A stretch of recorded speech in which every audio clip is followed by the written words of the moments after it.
জামাইয়ের ফোনটা কেটে দিয়ে মেঘা খুবই ভুল করেছে আপা। এরকম কাজ ওর একদম করা ঠিক হয়নি।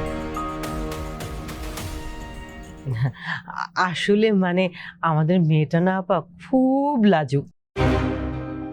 না মানে যতই লাজুক হোক, তারপরে এরকম একটা কাজ করা ওর একদম ঠিক হয়নি। আসলে ওর মায়েরও দোষ আছে আপা, খুব একটা পড়াশোনা করেনি তো, তাই মেয়েটাকে আদব কায়দা ঠিক শেখাতে পারেনি। আমরা চাচা চাচি হয়ে যতটুকুন পারছি আর কি। আপনি কিন্তু একবারও ভাববেন না আপা যে এই বিয়েতে এই বাড়িতে কারো অমত আছে। আর রাজীবকে জামাই হিসেবে পাওয়া তো মেঘার জন্য অনেক বড় কপালের ব্যাপার। এসব কথা মেঘা বুঝলেই ভালো। যাই হোক, আমি আজকে দুটো প্রশ্ন করতেই শুধু আসিনি, এসেছি একটা সিদ্ধান্ত জানাতে। রাজীব স্পষ্ট করেই বলে দিয়েছে সে মেঘার সাথে আর দেখা করবে না।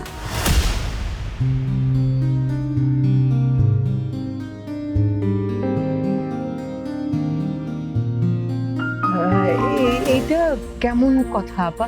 কেন? মানে জামাই বাবাজিকে মেঘা নিজে বোঝাবে আপা, এটা নিয়ে আপনি চিন্তা করবেন না। এটা ছেলে মেয়েদের ব্যাপার, তারা মান অভিমান করেছে, আবার তারাই দেনা পাওনা মিটিয়ে নেবে। কথার মাঝে কথা বলবেন না, আমাকে শেষ করতে দেন।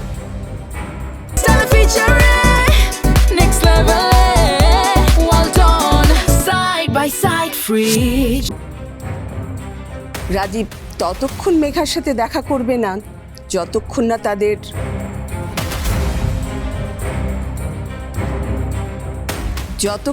তাদের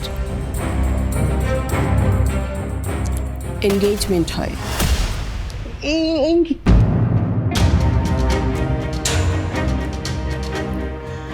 রাজীবের কোনো মতের বিরুদ্ধে আমি কোনোদিন যাইনি, আজও যাচ্ছি না। তাই সবচেয়ে আগে রাজীব আর মেঘার এনগেজমেন্ট, তারপর অন্য কিছু।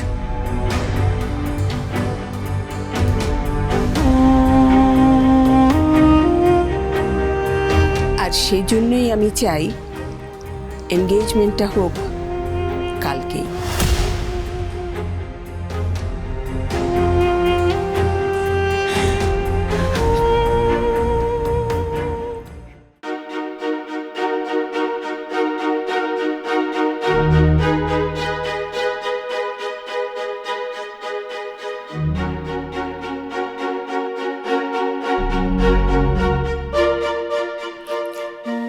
মা দেখো,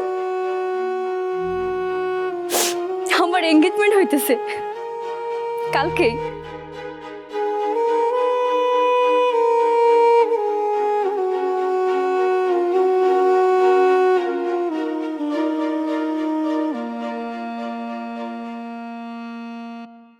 ফরহাদ সাহেবের সাথে আমি ফোনে কথা বলে নেব,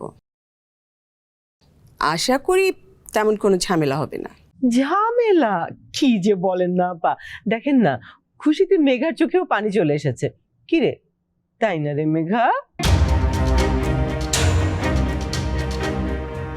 আপনারা অনেক বড় মনের মানুষ আপা, মেঘাকে মাফ করে দিয়ে একবারে এনগেজমেন্টের আয়োজন করছেন।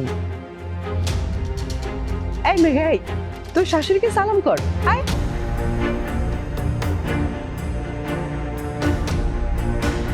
কি হলো, আয় সালাম কর।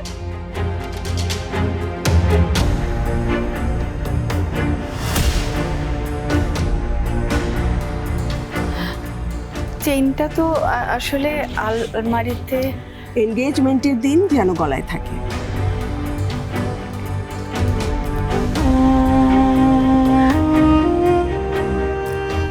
রাজীব দেখা করবে না বলেছে, কিন্তু কথা বলবে না সে কথা কিন্তু বলেনি। ওর সাথে ঝামেলাটা আজকেই মিটিয়ে ফেলো।